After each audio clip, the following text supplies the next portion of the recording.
Hi everybody. I wanted to get Ancient Greece, which is our chapter 5 for unit 3, done on Saturday night, so I haven't washed my hair yet.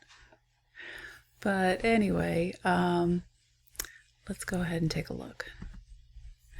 So here we've got Ancient Greece. This is one of the chapters that everybody has a little bit of familiarity with. My familiarity is from The Clash of the Titans, 1981, which is a Harry Hamlin movie. And apparently it's about 50% correct, but it is fascinating and fun. Okay, so here's our learning objectives if you wanted to screen cap that and maybe use one of those ideas for writing for the midterm or final. And here's our timeline. Same goes for that so that we can see the order of which things occurred. And then here's our map of ancient Greece. Kind of cool to see where everything went on. You know, we don't see Egypt here, but Egypt does come into play, as we'll see. Okay, here we've got the Parthenon. It was built on the original Athenian Acropolis. So you can go see it as of this day. And if you want to go to Greece, you can see ancient Greece. While they really built things well, right? An unusual feature, they say. So before the Ionic frieze of the Parthenon, no human had ever been represented on a Greek temple. So that's an important note to jot down.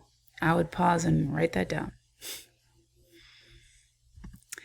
And here we get into the geometric phase. The original context of the geometric crater would have been an Athenian cemetery.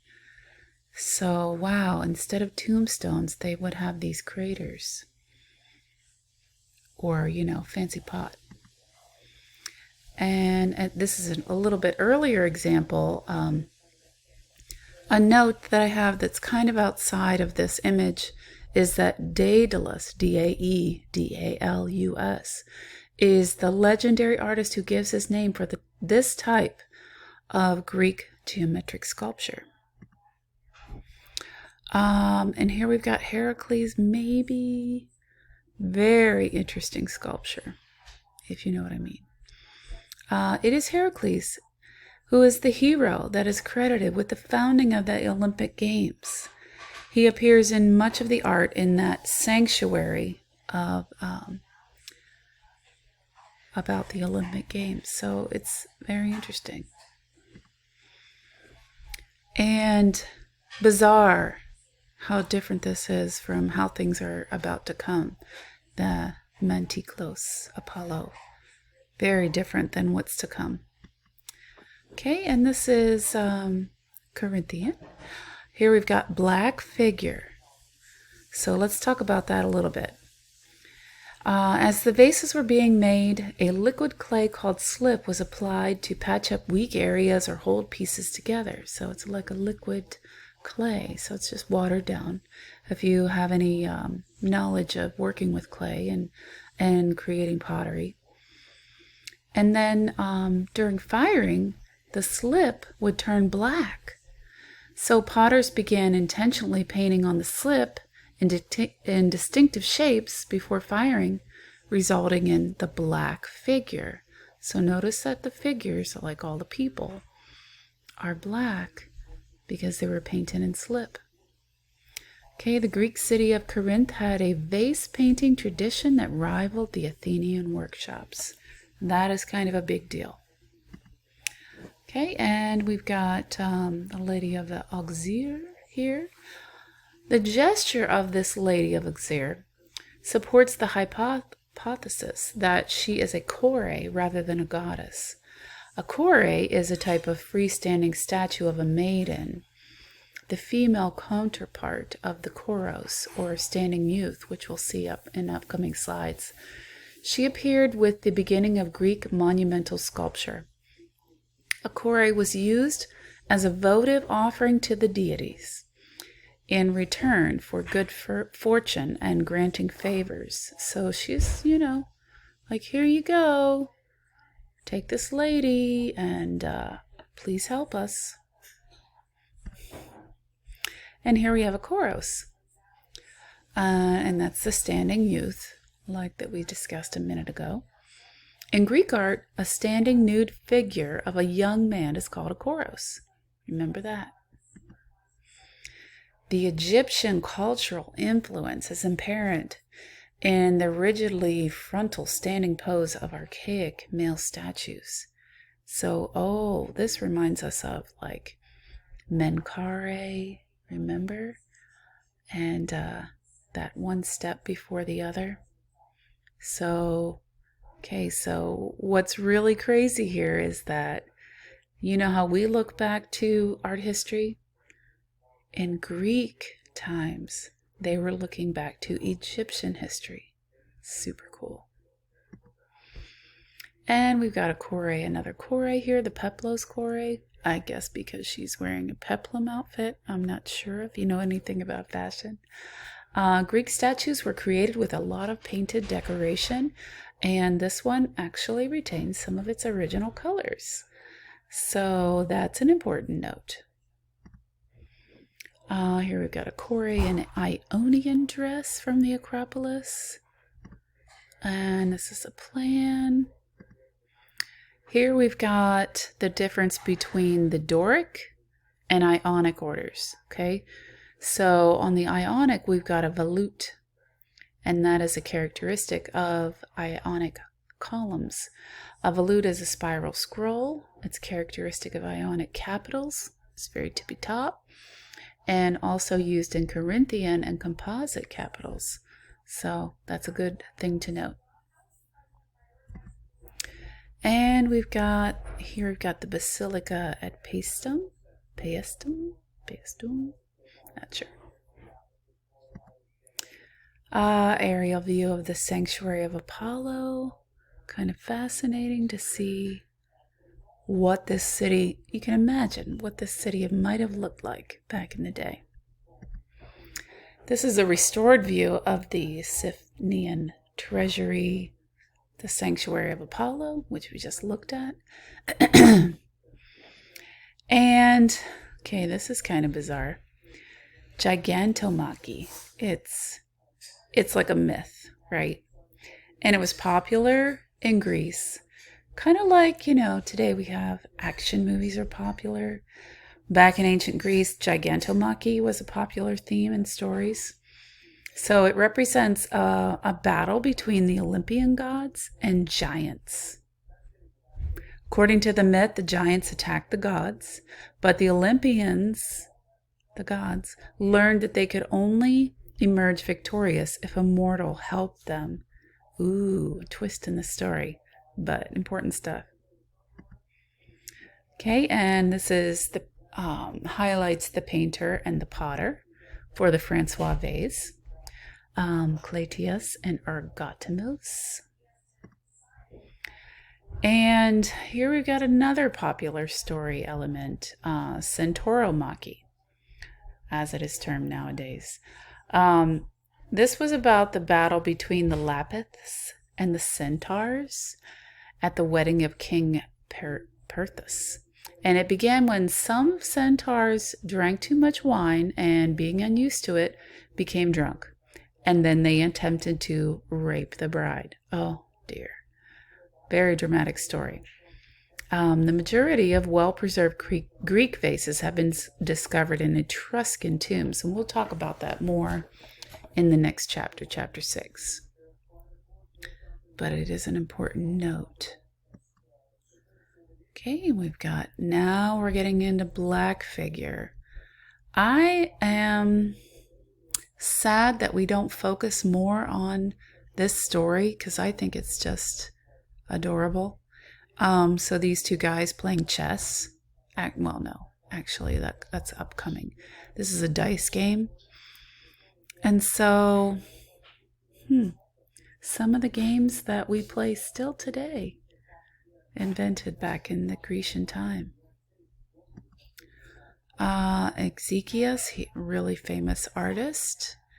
And, so we've got some more stories from Grecian times. Achilles killing, whoever that guy was. And again, playing dice. This is a difference now. Okay, we've got a new style that came up. The Andocades painter is usually given credit for inventing the red figure technique. Red figure is essentially the reverse of black figure. So if we look back, black figure, then it evolved into red figure. Okay. In red figure, the background is filled with the fine slip, and it has a black color after firing, so the figures are kind of reversed. So now the color of the terracotta comes through in the figures rather than the background. So look, again, see the difference. Okay, now we can add more details with a fine brush.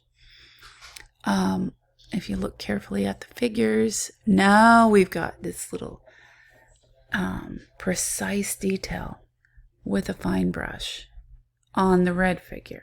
So we could get a greater level of detail. So pretty cool. Let's see, another red figure base. And red figure. Lots of cool stories going on here. Again, red figure. And red figure. This one was really popular to my art history teacher in college, and I think it's fascinating because it has the Greek key. That's the pattern that we see in this circle here, and we still see that today. Girl preparing to bathe, my. Okay, and this is a temple, and this is the model showing the elevation and a restored view. Awesome how colorful things used to be. That really helps you to imagine the society a lot easier. Okay, now, all right, so the Temple of Aphaia on Aegina introduced the advance of a unified theme and consistent scale in its pedimental sculptures, which is, okay, so this is the pediment, right? This triangular space. And so now we've got a unified theme rather than just, mishmash, I guess. Okay, and Dying Warrior. And Temple of Hera. Okay, we're getting into triglyphs, which are just like the indication of the columns, and metopai, or metopes. Those are elements of the Doric Greek temples. So here we've got the little bit of a story going on in the metopai, and then the triglyph in between, separating the, aspects of the story, I guess you would say. Chapters. And we got a chariot race, cool.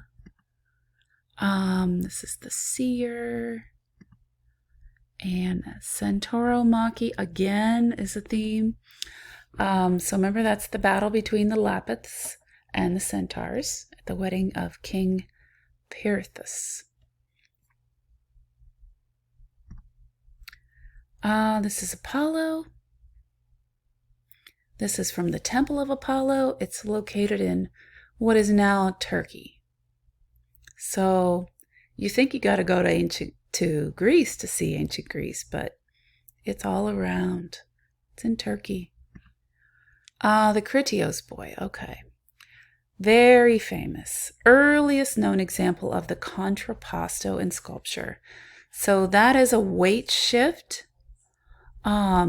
So one leg is holding the weight while the other is lifted. So that was like a huge advance.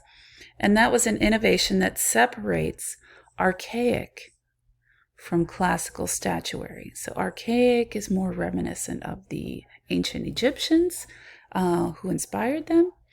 And now we're coming into our own in the classical era.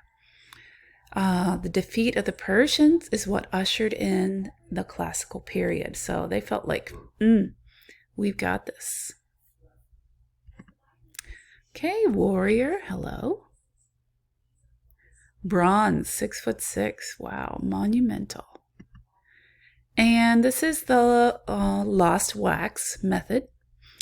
So lost wax casting is a technique in which hollow clay was made by creating a wax mold, surrounding it with clay, and then melting the wax.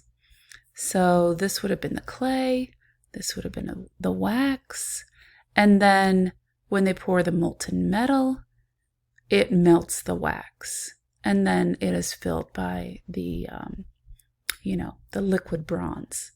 Goodness gravy, wow, they had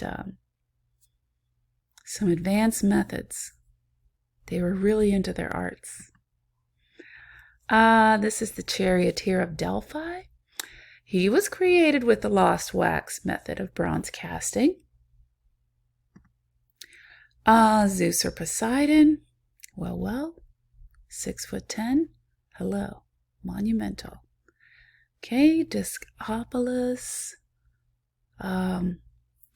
Check out that contrapposto, right? The weight on one leg. And Doryphorus. Okay, so Polykleitos, very famous artist of the time, he created a system of cross balances in his Doryphoros. Yeah, forgive me.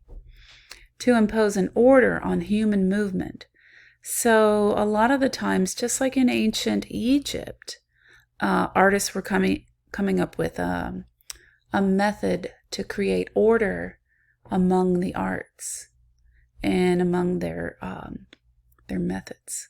So Polykleitos is credited with that cross balance about human movement. So contrapposto again.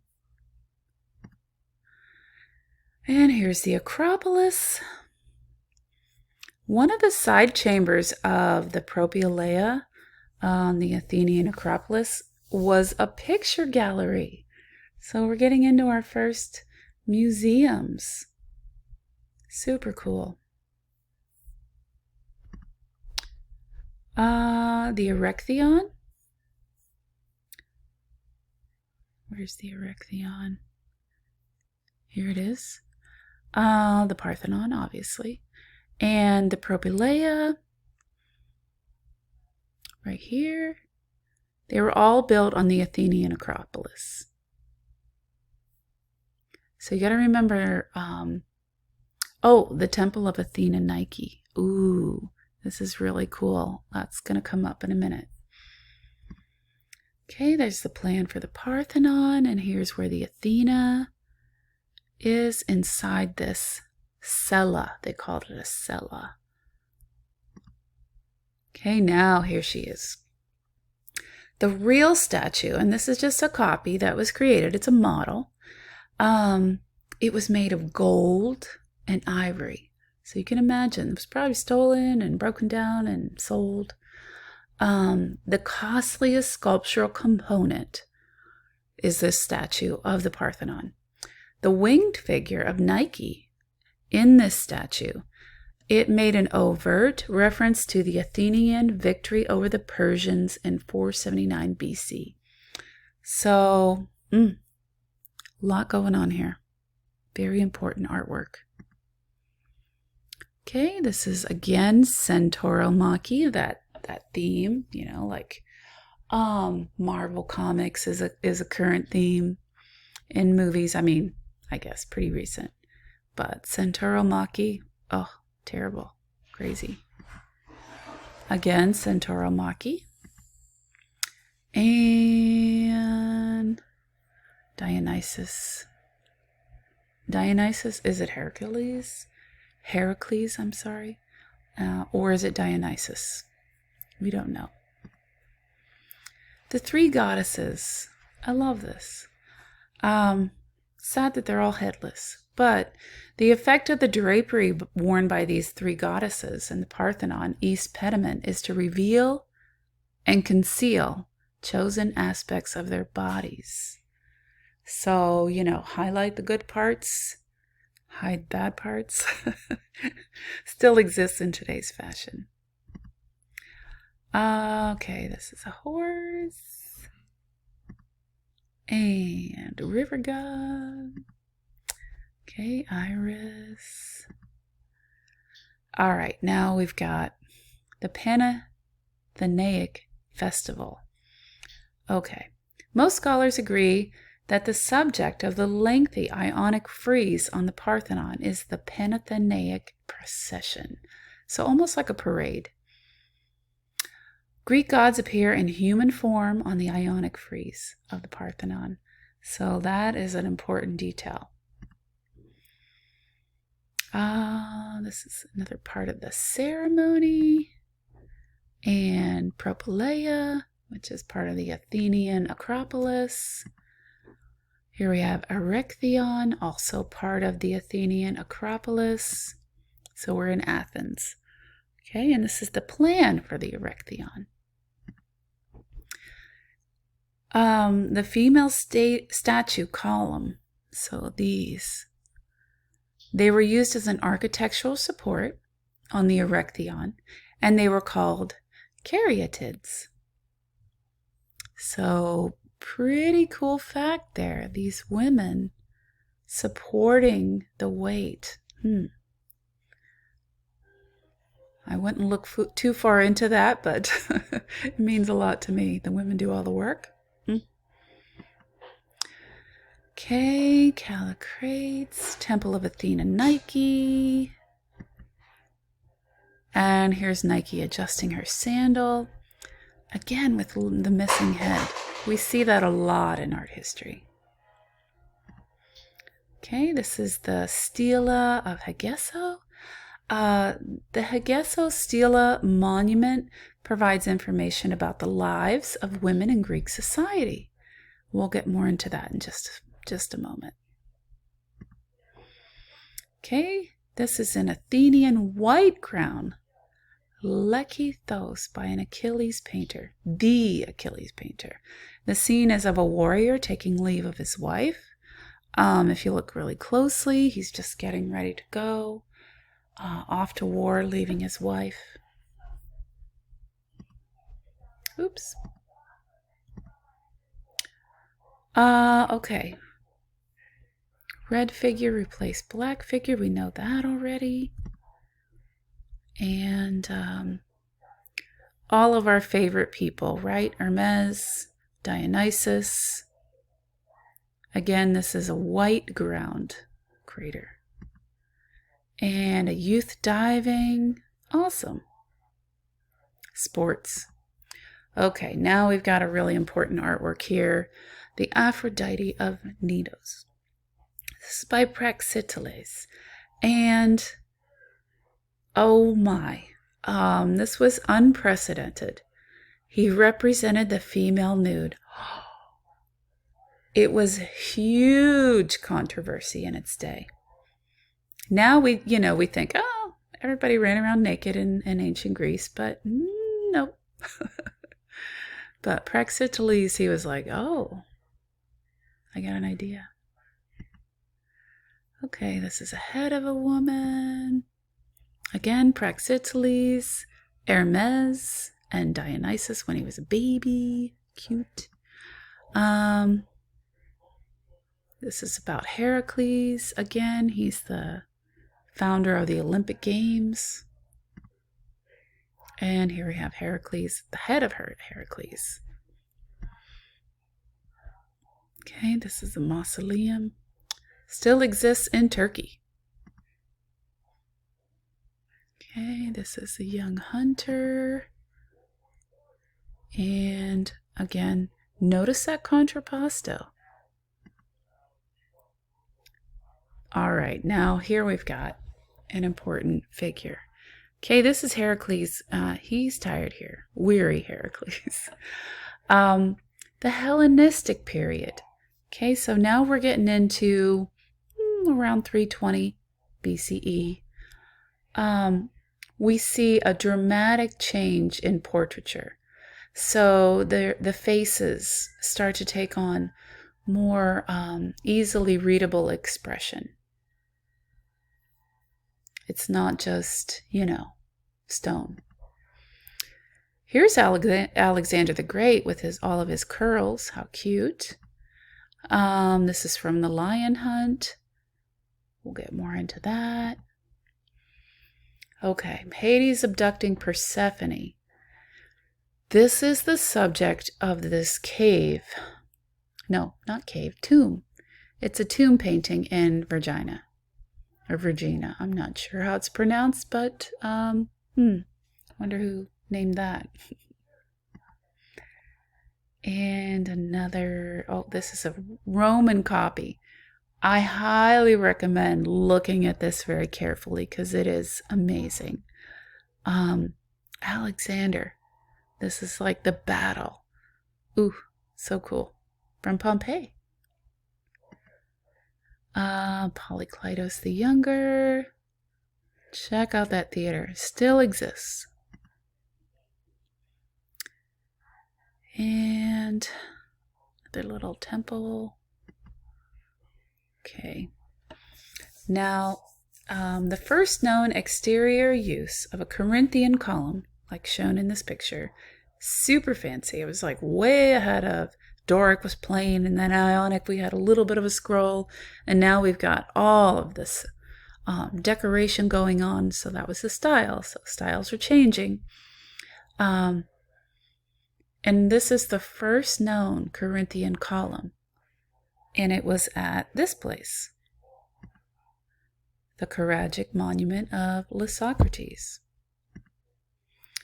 Okay, this building had a lack of a pediment and a roof.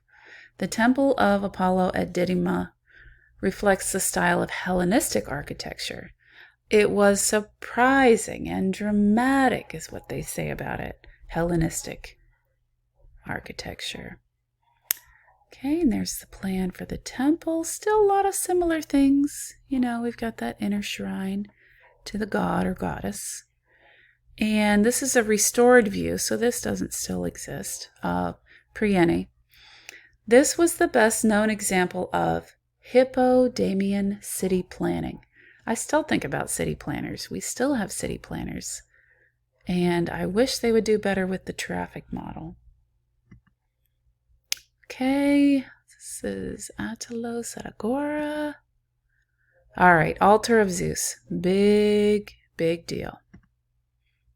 Athena battling Alkyoneus. Don't get me started. Alkyonios. All right, so now we have important things changing. This new facet of emotional intensity is introduced to Greek sculpture with the Hellenistic image of Athena battling Alkyoneus at the altar of Zeus. Okay, this is the altar of Zeus. Big famous artwork. The Gigantomachy of the altar of Zeus at Pergamon. This is it. It alludes to the victory of Pergamenes over the Gauls in 3rd century BCE. The historic battle of King Attilos I over the Gauls appears in mythological disguise on the altar of Zeus at Pergamon.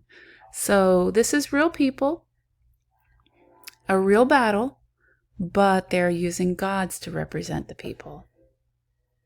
Cool. And here we've got a Gallic chieftain killing himself. Oh my goodness. This is all about their defeat over the Gauls. The subject of this artwork is the dying Gaul. Okay, Nike of Samothrace. She used to be part of a ship's prow. So, like you guys know a little bit probably about the Vikings and how they would have a figure on the prow of the ship.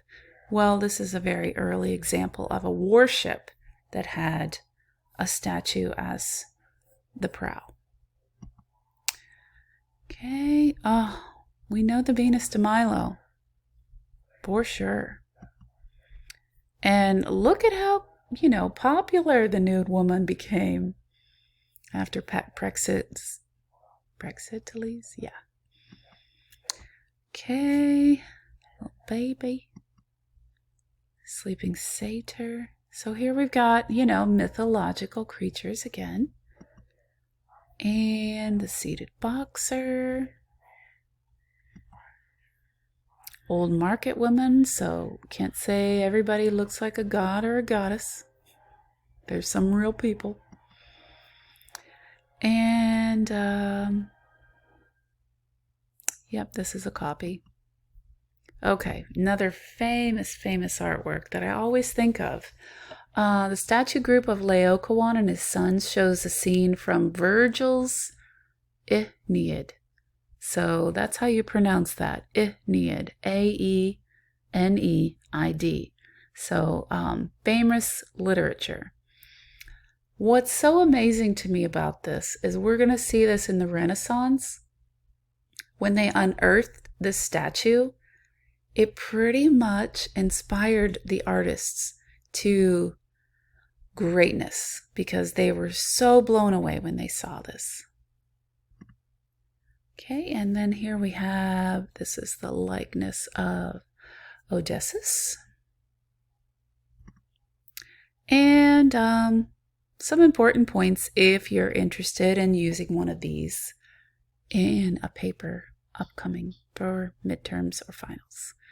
All right, that's it.